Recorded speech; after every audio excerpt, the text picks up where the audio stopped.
Нова тротоарска површина и уредување на просторот пред стамбените згради е само една од активностите кои во наредниот период ќе се реализираат во населбата Сењак.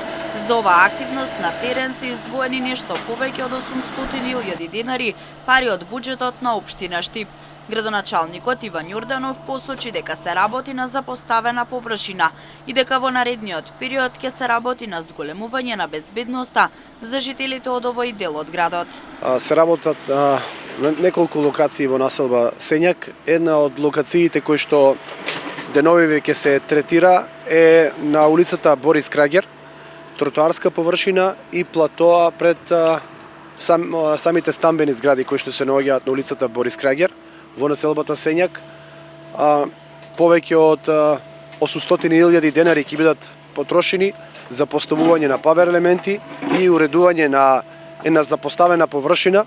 Дел од оваа запоставена површина ќе обезбеди пешачки премин на пешаците и на луѓето кои што минуваат овде пред самата крстосница која што се наоѓа помеѓу улиците Сремски фронт и Борис Крагер во населбата Сењак, а дел, како што напоменав, уредување пред влезовите на стамбени згради на истата улица. Побарање на граѓаните, а согласно планот и програмата за работа на локалната самоуправа.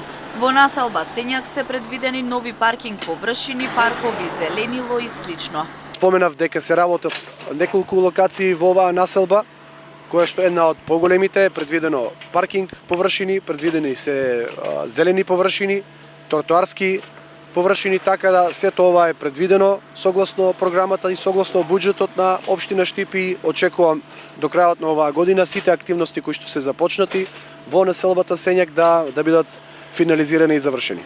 Освен во населбата Сењак, активности се преземаат во речиси сите населени места во градот со цел подобар изглед и подобро место за живење за граѓаните.